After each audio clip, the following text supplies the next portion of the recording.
থাকে ও একাই এখানে?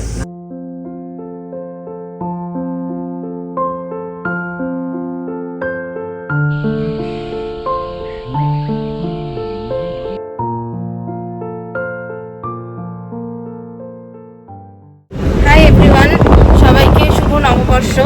সবার নতুন বছর খুব ভালো কাটুক। আর নববর্ষের দিন আজকে আমরা ফ্যামিলি সবাই মিলে বেরিয়েছি ঘুরতে। কোথায় যাচ্ছি সেটা তোমাদেরকে একটু পরে জানাবো। সামনে পাপা, মাঝখানে দিদি, মামনি, পাপা সামনে, এখানে মা, পেছনে আমি আর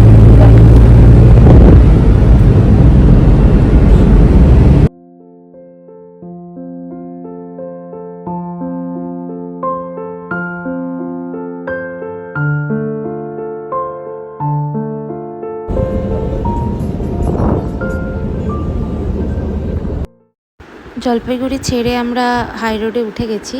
আর হাই রোডে এসে ফার্স্টে দাঁড়ালাম একটা পেট্রোল পাম্পে। এখান থেকে পেট্রোল নিয়ে তারপর সোজা যাব আলিপুরদুয়ারের দিকে। হয়তো তোমরা গেস করছো যে কোথায় যাব। আজকে আমরা যাচ্ছি জয়ন্তীতে। অনেক দিন পর আজকে আমাদের জয়ন্তী যাওয়ার প্ল্যান হলো, মানে বিয়ের পর তো আজকে ফার্স্ট টাইম যাচ্ছি। আর এখানে পাপা ধূপগুড়িতে দাঁড়িয়ে আমাদের জন্য চিপস, কেক, বিস্কিটস এসব স্ন্যাক্স নিল। কারণ গাড়িতে যেতে যেতে অল্প অল্প কিছু মুখে না দিলে আমাদের কারোরই ভালো লাগে না। দিদি ঝালমুড়ি।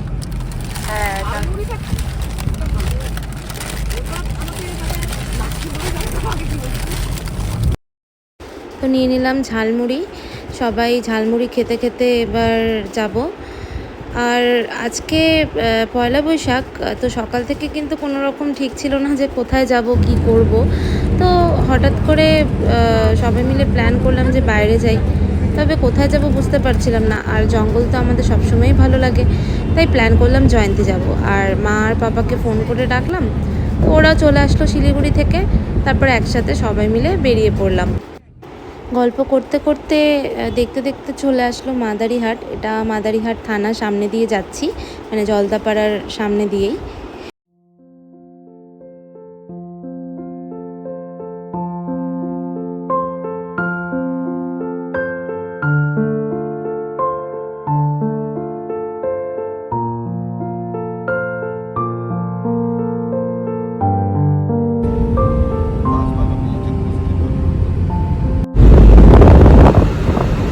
তো ফাইনালি আমরা পৌঁছালাম বক্সা জয়ন্তীতে। এখন ফরেস্টের দিকে ঢুকছি। আর আজকে আমরা জঙ্গল সাফারিও করবো। তার আগে চেকপোস্টে আমাদের পাস বানাতে হবে, তার জন্য এখন এই যে এখান থেকে গেট পাস নিতে হয়। গাড়ির নাম্বার, কতজন পার্সন আছি গাড়িতে, সব কিছু এন্ট্রি করিয়ে এখান থেকে পাস নিয়ে তারপর ভেতরে ঢুকবো। তো রূপাই যাচ্ছে এখন পাস বানানোর জন্য। আর পাস বানিয়ে নিয়ে চলেও আসলো ওরা।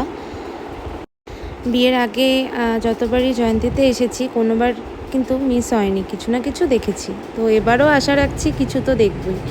তো এই চেকপোস্টে আসলাম, এখান থেকে চেক করে গেট খুলে দিল। আর আমরা ঢুকছি বক্সা টাইগার রিজার্ভে।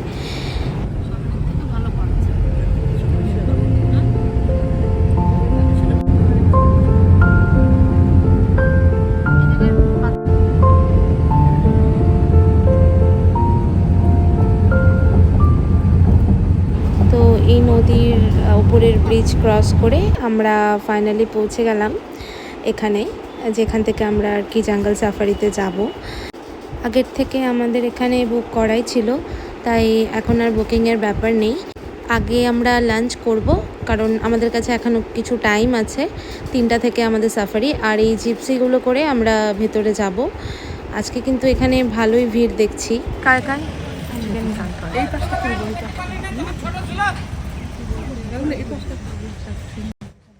লাঞ্চের জন্য চলে আসলাম এই জয়ন্তী রিভার। ওই দূরে জয়ন্তীর পাহাড় আর মাঝখানে রিভার ওয়েট, আর তার ঠিক সাইডেই এই ছোট্ট খাওয়ার হোটেলটা। তো এখানে আসলাম, খাওয়ার অর্ডার করে এখন ওয়েট করছি। আমাদের খাওয়ার আসলে খেয়েই আমরা চলে যাব সোজা আবার জঙ্গল সাফারিতে। আর এখানে কিন্তু নাইট স্টেও করা যায়, তো তোমরা যারা এসে থাকতে চাও তো এখানে এসে নাইট স্টে করতে পারো। আমি যদিও কোনোদিন এখানে নাইট স্টে করিনি, তবে করার ইচ্ছেও আছে। একবার রাত্রিবেলায় কীরকম লাগে সেই ভাইবসটা দেখার আমার ভীষণ ইচ্ছে। এখন জয়ন্তীতে পৌঁছে এখন এখানে লাঞ্চ করব। লাঞ্চ করে 3টার সময় আমাদের সাফারি গাড়ি আসবে, 3টার সময় তারপর ফরেস্টের ভেতরে শুরু করলাম। লাঞ্চে আমাদের দিয়েছিল সুন্দর ভেজ থালি আর সাথে চিকেন আর মাছ ভাজা। তো খাওয়া দাওয়া করে এবার গাড়িতে উঠবো। গাড়িতে উঠে সোজা চলে যাব ওই অফিসের দিকে, যেখান থেকে আর কি আমরা জিপসিতে উঠবো। যাচ্ছি জিপসিতে ওঠার জন্য। আর এখানে এই নতুন গাড়িগুলো এসেছে দেখছি ফার্স্ট টাইম। এই সিটগুলো 6টা সিট, সবকটাই ফ্রন্ট ফেস করা। আর আমরা তো এই পুরোনো টাইপের জিপসিতেই যাব, যদিও আমার এগুলোই বেশি ভালো লাগছে, কারণ এগুলোতে দাঁড়িয়ে দাঁড়িয়ে চারিদিক দিয়ে ঘুরে ঘুরে দেখা যাবে। এখন গেট দিয়ে এন্ট্রি নিচ্ছি। এর ভেতর থেকেই মোটামুটি ফরেস্ট শুরু হয়ে যাবে। আর এভাবে ফরেস্টে এসে ওয়াইল্ড লাইফ যেটাই দেখি না কেন, একটা ময়ূর হোক বা হরিণ হোক আর হাতি বা চিতা দেখলে তো খুবই ভালো লাগবে, কিন্তু যেটাই দেখি মনটা ভালো হয়ে যায়।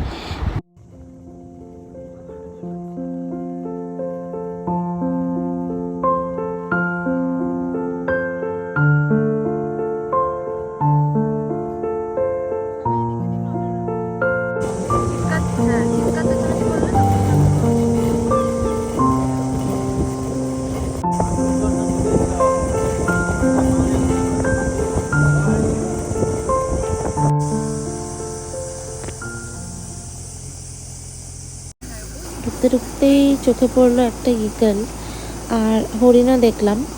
তো এই দূরে গাছের ওপরে দেখো, এই দূরে ইগলটা বসে আছে।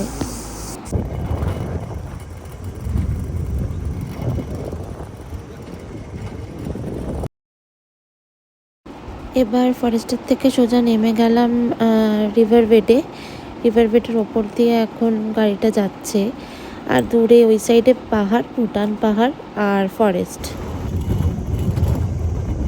ওই যে এবার দেখাচ্ছে দিদি,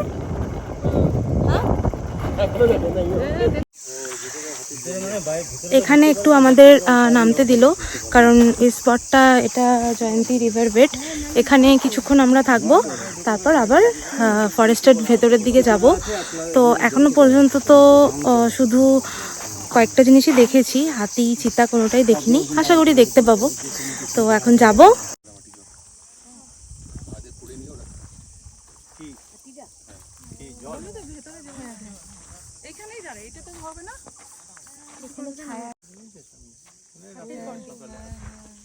দেখি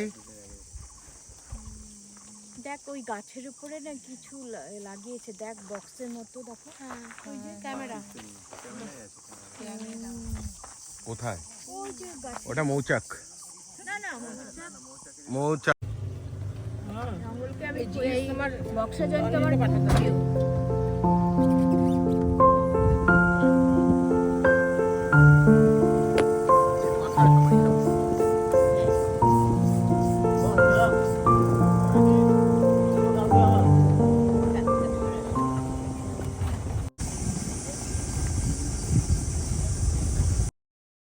আমাদের আর একটা রিভার বেডে নিয়ে আসলো, আর এখানে গাড়িটা ওপরে রেখে ওখান থেকে হেঁটে নিচের দিকে যাচ্ছি। আর যেহেতু বিকেল বিকেল হয়ে গেছিলো, তো এখানে এত সুন্দর সানসেটটা দেখতে লাগছিল সত্যি। এই জয়ন্তী ফরেস্টে যতবারই আসি না কেন, আলাদা আলাদা রকম একটা ভাইবস আনে, তাই বারবার আসতে ইচ্ছে করে। আর ফরেস্টের ভেতরেই প্রত্যেকটা জায়গা প্রত্যেকবার অন্য রকম লাগে, জানি না কেন, হয়তো এটাই ফরেস্টের সৌন্দর্য।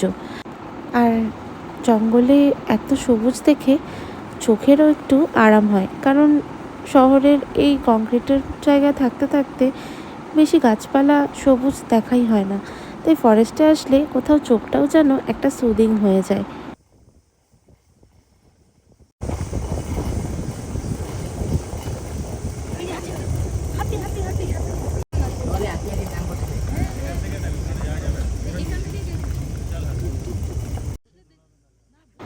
ফেরার পথে ফাইনালি আমরা হাতি দেখলাম। যাওয়ার সময় এই জায়গাটায় একবার এনেছিল, কিন্তু তখন কিছুই ছিল না।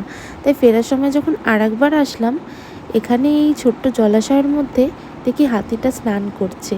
দেখো কি সুন্দর করে হাতিটা আবার শুয়ে পড়লো জলের মধ্যে। এত গরম, ও যেন খুব রিল্যাক্সে স্নান করছিল। আর আমাদেরকে দেখে ও কিন্তু একদমই ভয় পাচ্ছে না।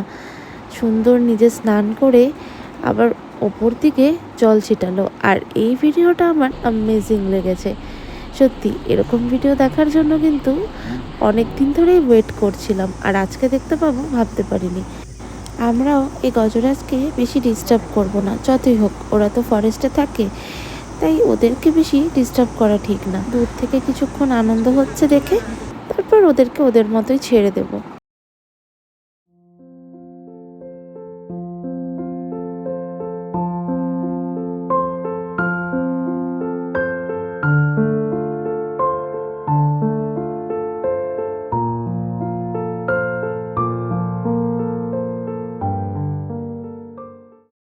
স্নান করে উঠে ভেজা গায়ে হাতি নিজের গায়ে বালু ছেটাচ্ছে। আমরা যেরকম স্নান করার পর গায়ে ডিও পাউডার এসব লাগাই, তো এটাও নাকি ওদের সেরকমই পাউডারের মতো। কারণ ওদের গায়ে যে পোকামাকড়গুলো বসে, ভেজা শরীরে বালু ছিটিয়ে দেওয়ার পর নাকি সেগুলো আর ওইভাবে ওদের ডিস্টার্ব করতে পারে না।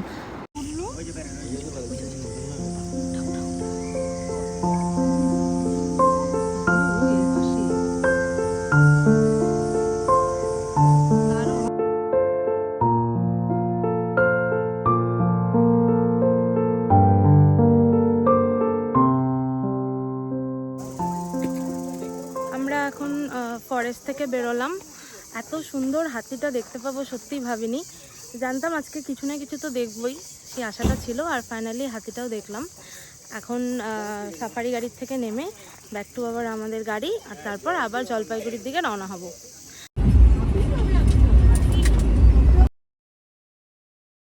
জয়ন্তী থেকে বেরিয়ে একটু দূরে এসেই এই ব্রিজের উপর আবার দাঁড়ালাম। এখানে দাঁড়ালাম তার পেছনে একটা কারণ আছে।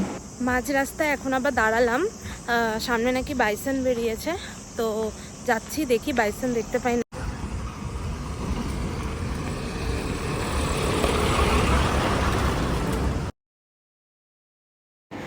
ওই যে ওই দূরে নদীর ধারে একটা বড় বাইসন দাঁড়িয়ে আছে, যদিও অনেকটা দূরে ছিল, তবুও দেখে বেশ আনন্দই লাগছিল। এই জায়গাটায় নাকি এখন প্রায়ই বাইসন হাতি সব দেখা যাচ্ছে এই সন্ধ্যের টাইমে, তাই অনেক ফটোগ্রাফাররাও ক্যামেরা নিয়ে এসে এখানে আগে থেকেই ওয়েট করছিল। আমরা ব্যাক করছি জলপাইগুড়ি, আর রাস্তায় বেশ অন্ধকারও হয়ে গেছে, তাই একটু চা তো দরকার। এখন দাঁড়ালাম হলো তেলিপাড়ায়, সেই বিখ্যাত চায়ের দোকানে। এখানকার চায়ের দোকান তো ভীষণই ফেমাস। এখানে একটু চা খাবো, খেয়ে আবার একটু এনার্জি নিয়ে এবার সোজা জলপাইগুড়ির দিকে রওনা হয়ে যাব। সো ফাইনালি চলে আসলাম জলপাইগুড়িতে আমাদের বাড়িতে। সারাদিন প্রচুর ঘুরে এবার রাতে বাড়ি ফিরলাম। এখন ফ্রেশ হব, আর ফ্রেশ হয়ে নিয়ে তারপর রাতে মাটন বানানোর প্ল্যান আছে। যেহেতু আজকে সকালে বাইরে চলে গেছিলাম, তাই আর মাটন বানানো হয়নি। তো রাত্রে আজকে মাটন বানাবো, কারণ বছরের প্রথম দিন তো মাটন খাবই। আজকে ওখানে হোটেলে তো পাইনি মাটন সেরকম, আর অনেক লেট হয়ে গেছিলো বলে খাবারও শেষ হয়ে গেছিলো ওখানে। তো এখন যাই, ফ্রেশ হই, তারপর দেখা হচ্ছে। এই এখানে মাটন বসেও গেছে, আর সাথে হয়েছে ডাল আর ক্রিস্পি ঝুরি আলু ভাজা। বাইরে আজকে ভীষণই ঝড় বৃষ্টি, তাই পাপার মামনিকে যেতে দিইনি, আজকে এখানেই থাকবে। আর রাতে সবাই মিলে একসাথে বসে ডিনার করব। আর এখন যাব ঘুমোতে। তো তোমাদের যদি আমার ব্লগগুলো ভালো লাগে আর তোমরা এরকম ব্লগ আরও দেখতে চাও, তবে অবশ্যই আমার চ্যানেলটা সাবস্ক্রাইব করে দিও আর আমার সাথে থেকো। টাটা।